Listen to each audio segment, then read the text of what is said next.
Radio Rahim with Romero. A little bit of a casual attire today, as you may have known. Look at this Crocs, little fisherman cap. You don't usually see me kick back like this. If you ain't crocking, you ain't rocking. That's right. And we are rocking in Istanbul, Turkey for this IBA fight coming in just 24 hours. And the celebrities are rolling in. The champions are rolling in. One of the biggest names in boxing is in. That is Romero, and you have to have had such a wild ride since I seen you last time. It hasn't been long since New York, but everybody's been speaking your name since the upset, which we have to call it an upset, but for you, you were certain. How different has life been since taking that moment on the stage in New York City at Times Square, making a massive upset of that main event? I've been more chill. Like I said, the only thing I've been doing is just reading the Bible. I haven't been doing anything. Reading the Bible and studying to take my Series 7. Just been at home a lot. Been spending a lot of time alone. I know a lot of people, they want to go live it up and all that stuff, right? But for me, it's like, there's two paths you can go on, and it's that path or that path, and I chose the path that everyone don't travel. It's an interesting way to look at it because you're exactly right. When people win big fights, and especially if they're upsets and get more money than they expected, it can make them lose focus. We've seen that in the sport many times. However, you're not just staying focused. You're talking about reading the Bible, staying home, being calm. What about that win brought that out in your spirit? Well, I was already it really started about 6 months before I fought Ryan, where it's like God was calling me. He kept asking me to come closer to him. And that's what I did. Did you feel like that spirituality, that grounding had something to do with the win itself? Of course. How do you find that God's voice in your ear, or find that inspiration in the Bible? What is it about your relationship with God that helps you perform in the ring and then gives you calm in life? Well, the Bible is just God's word as it is. But more than anything, the echoes when it was a moment before I fought Ryan. It was when I was still in the dressing room. My team had left it, and God speaking to me. He told me exactly what had happened, how the fight was exactly going to play out, everything. But it was, as I'm walking out, and I'm in that car and all that stuff, and the echoes of God's voice just kept getting louder and louder and louder. I couldn't hear anyone else or anything else. I just heard God's voice. He just kept speaking louder and louder. And I was having a conversation with him. He told me everything I wanted to know. And since then, I knew that Jesus Christ was the truth. And I always knew, I always believed in God. But at that point, I truly wanted to become a man of God, not just a believer. I heard you quoted as saying, the old Rolly is dead. Now, that can mean many things. What did it mean to you? The old Rolly was crucified when he fought Pitbull. And the words I said, I'll be back just as Jesus came back. And I told everybody Happy Easter because the next day was Easter. The old Rolly was crucified when he fought Barroso. He was crucified when he fought Tank. He was crucified when they slandered his name for lies. He's been dead for a very long time. So this interview right now, I must tell you, it reminds me a lot of an interview I did with Ryan Garcia before the Tank fight, and then again before the Haney fight, and also before it really got mad. You'll have to know that there are religious people out there who hear these words and are inspired by them, and I feel like you're quite serious and there's a calmness about you, but there are people that will receive this as like, man, what is Rolly talking about? This is a lot of God. This is a lot of like crucifixion, a lot of stuff that might sound like you're you know, a little too obsessed with religion and God and all this stuff. You can't How do be you too respond upset. to You can't that? be too obsessed with God. God's priority over everything, even over me. Do you have any concern about balance in life? Like there's facets of everybody's life. There's Yeah, family, there's God, there's, job. yeah. You have to find a balance between life and God, right? Hmm. So when you heard God's a very jealous God. Ryan talking this way, and it's a lot of similar quotes really, and people were saying he was going a little bit mad, and then he clearly went well beyond anything about religion and got wild. What were you thinking? Is that how a man of God acts? Hmm. And I'm not here to go slander Ryan and stuff because at the end of it, he is a man of God. But still, he didn't. He still, you don't act a certain way preaching the gospel.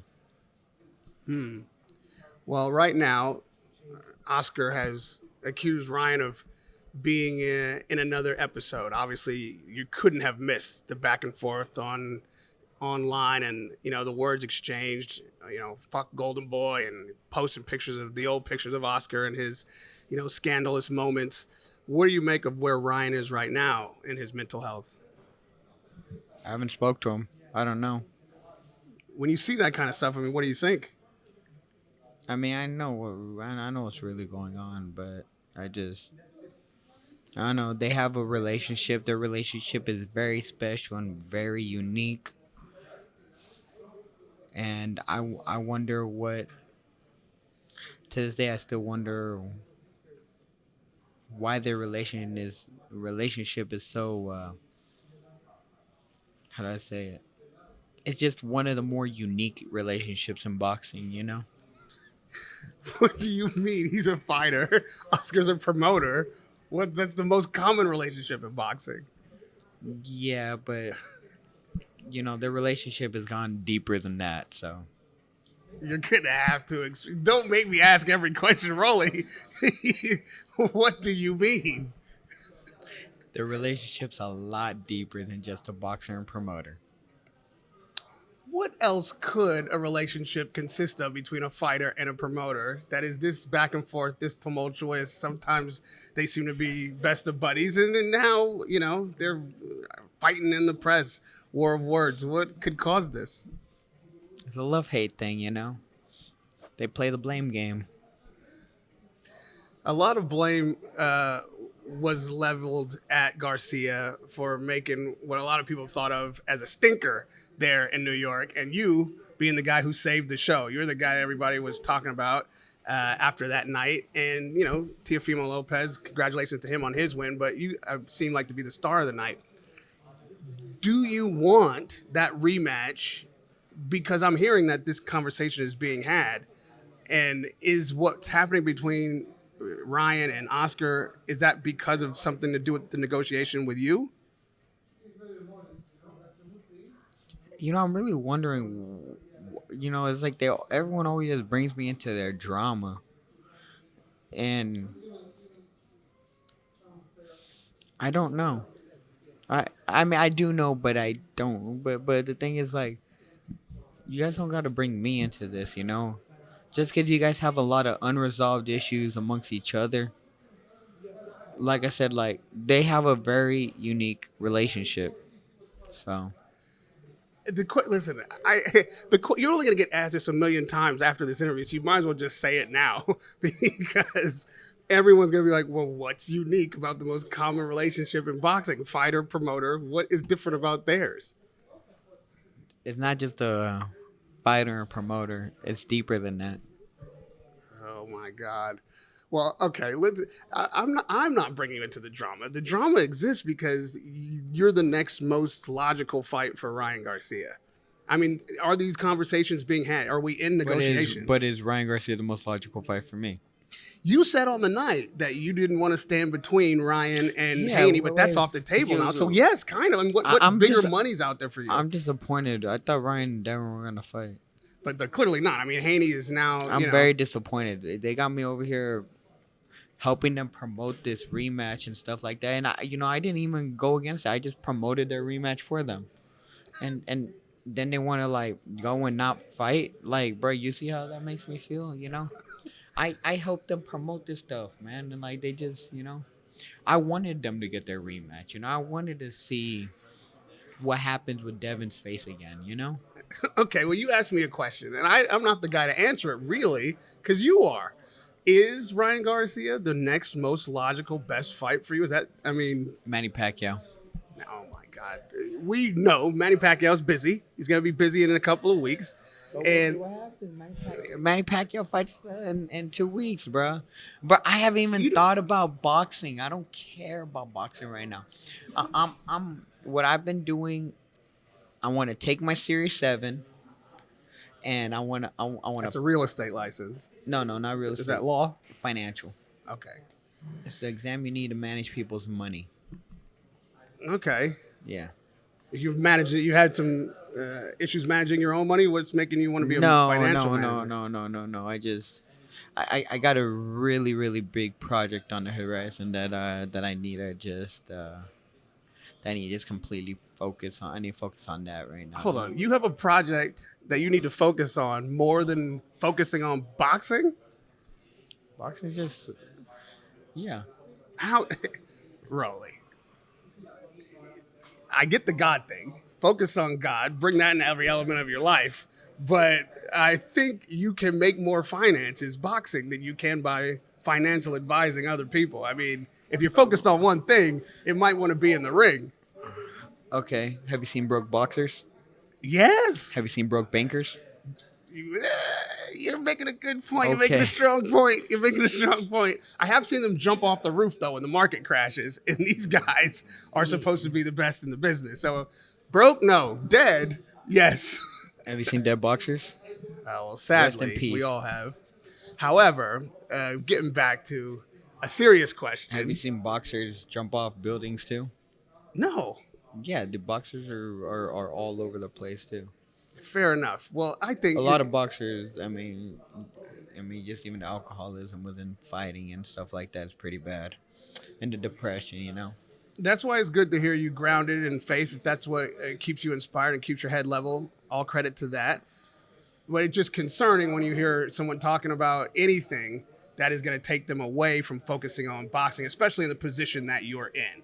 Like, whoever you fight next, you're going to draw more people than you've ever drawn before. But I can't see another fight out there, including Manny Pacquiao, that's going to make you more money, be a bigger fight, and more anticipated than a possible rematch with Garcia. Who said I box for money? What? A financial advisor probably would say such a thing. What are you boxing for? Because I like it. Okay, so you're good. They don't have to pay you. You just pop in there, do it because it's a hobby, and then go back to your day job, financial advising. No, because then they'd be disrespecting me. Okay. So you're gonna, let's say it like this, right? I'm gonna go to the store, go shopping, go all the way home, carry all the groceries in, cook all the food, put it right in front of you, and you're not gonna let down and sit me eat and let me eat too?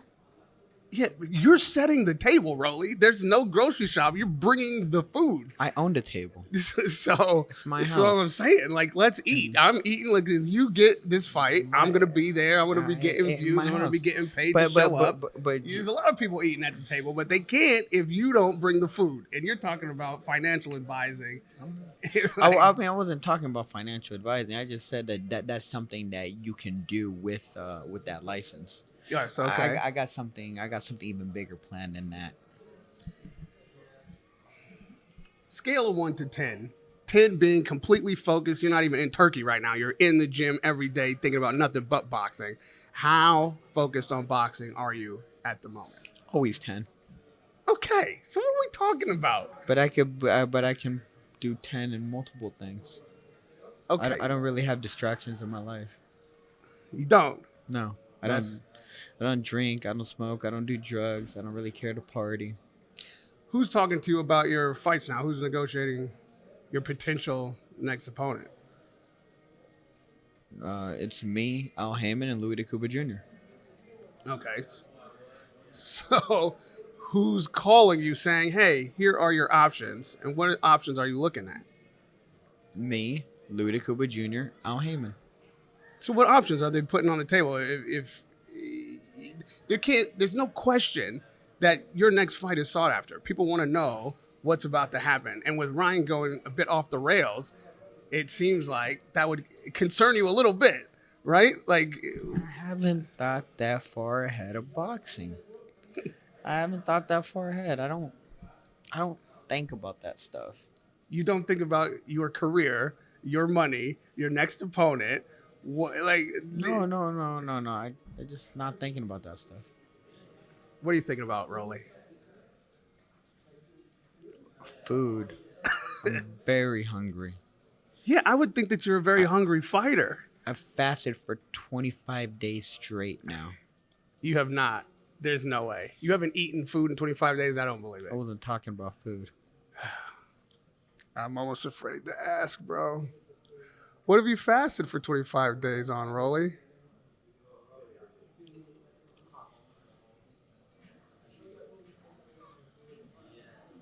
My one true addiction. Prayer?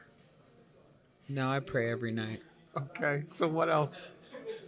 Multiple times a day, actually.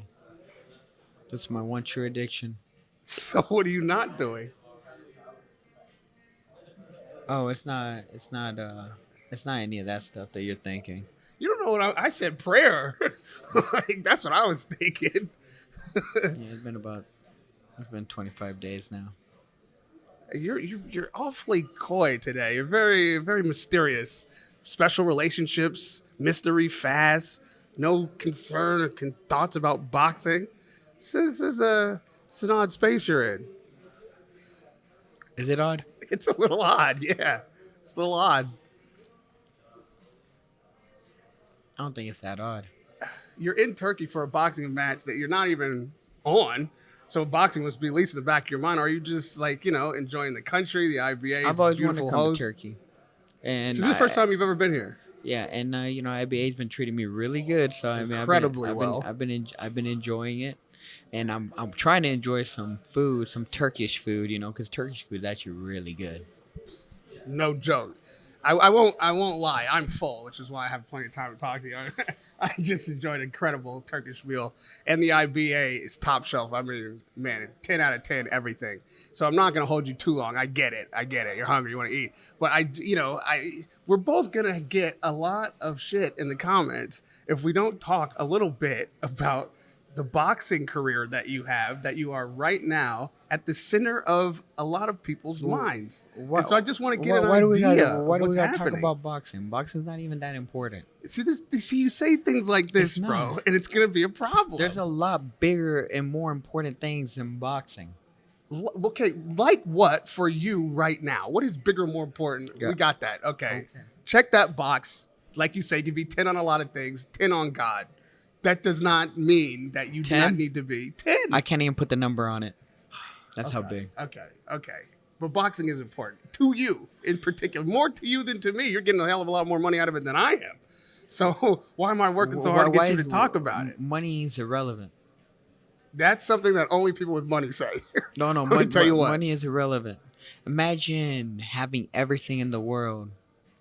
There's plenty of money don't make you happy. Money don't make you content. There's a lot of people who are miserable with money, who OD and do drugs and all that stuff. Fair. Money clearly isn't the solution to happiness, because if money was happiness, then, and obviously money makes being broke a little bit easier, Yes. But also you got a lot of problems. Like, bro, when you have nothing, right? When you have absolutely nothing, right? You're like, okay, well, money can solve my problems, right? Whatever, right? And then you get money, right? And then you realize you have problems you didn't even know you had. And those problems get amplified so much more, because money, if you're a miserable person, is going to make you a million times more miserable person. And if you're a happy person, it's gonna make you the most happy, joyful, most giving person in the world because it amplifies who you are when you have nothing. Mm-hmm. You understand now? Yeah, I understood that before. And you have been at a stage in life when you had passion and desire to have more than what you currently had. This boxing game is not something that people just enter because it's fun. It's a hard way to make a living. There was a Oh, time it's when fun. you had nothing. It's yeah, sure, but it's a hard way to make a living. When I started boxing, I didn't realize how much money boxing made. Okay. And now you know because you're And, making that kind of money. and in the absolute real world, it's nothing. So I'm hearing, hey, I've got the money that I've needed more than I thought I could want. It didn't even come into the sport for that. I'm focused on other things. Boxing's not all that important. No, it's mean- very important to me. Okay, that's good. Very important to me. So when are you back in the gym? Let's not talk about the ring. Did you come I work from out. the gym? I work out all the time. And when you're in the gym working out, what are you thinking about? Punching a bag, like as hard as I can. Punching a over. person and getting a bag? No, or no, just punching a bag? No, just punching the bag. Just punch and punch and punch and punch, like nothing else. You've just had the biggest win of your career, for sure. You have the best prospects ahead of you that you could have ever had so far in your career. And you're telling me that right now, when you're in the gym every day, punching, working out, stressing your body, fasting on something, you're not thinking about what your next move is? What's the next best thing for Rolly to continue to build on this success? No, Nothing. That's not running through your mind. none of that stuff's irrelevant. You can take any person that you're thinking about. Oh, you're thinking about like an opponent, right? You could take any opponent, right? And you could throw them in the mix, right? Whatever. I'm focused on this guy. I'm focused on that guy. Whatever. Just name any opponent, whatever. It's not gonna change the fact I'm gonna punch the bag. I have to be motivated because I'm gonna go punch the bag because I'm fighting this person. You're supposed to want to punch the bag anyways. Devin Haney's fight with Brian Norman just got announced. When I talked to you at your press conference after your fight in New York, I asked you about Devin's performance, and now you virally have gone famous saying, did he just run? Whatever. What? I was trying not to fall asleep while they put that on in my room. I told him to take it off because I was trying to warm up, but I wasn't trying to fall asleep. Like I said, I think that's what happened to Ryan. He was watching Devin's fight. What did you think when you heard the Haney-Norman match announced? I hope they put ankle weights on both of them. And put it in a 8x8 ring. Jesus. Well, I don't think that Norman is thought of as a runner. I mean, some people might think that of Haney at the one. Yeah, performance that way, but it's only fair. Like if they're gonna put weights on Haney, they gotta put weights on Norman. What do you think happens? How do you think that fight plays out? The way it is, I'm assuming there'll be no ankle weights. The rings will probably be at least 18 by 18. Run, Forrest, run. Forrest Gump by Frank Ocean. You think Norman gets him? I think Forrest's gonna run. I think he's gonna run. I think Forrest's gonna run. Boy, this is you know what I mean? You're very puzzling today. You've got, you know what I mean? It's like a riddle with you. If Haney is not going to put on the same kind of performance, which I suspect he's probably gotten so much criticism for out of New York, he's definitely not going to fight that style fight again. What does he need to do to beat Brian Norman and get that kind of stain, this kind of thing you're doing to him right now, off of people's minds? Criticism? You're talking about dudes that just go in there to fight for checks. They all go, and it's not just him. They all just, there's a few more of them that they go to survive just long enough to get their next check, and that's what's going. These guys aren't trying to take risks to win. They're doing enough to survive so they can get the next check, and that's what the biggest problem in boxing today is. People just keep trying to survive just to get the next check, and it's not just Devin. Canelo, there's Shakur. There's a bunch of people. They don't try. They do just. They don't try to knock people out. They try to survive just long enough to get the next check. Cause they're trying to. They're trying to. They see a well and they keep trying to take from the well, but they can't. But they don't want to. And they want to drink up until the well runs dry. That's not what's building the sport. That's actually what's destroying the sport. And it's honestly ruining it for all the fighters that truly do fight and put their life on the line because and actually try to win. I don't think many people would describe Canelo that way for sure. What was that William School fight? I mean, it wasn't Canelo that was running. It was Skull that was running.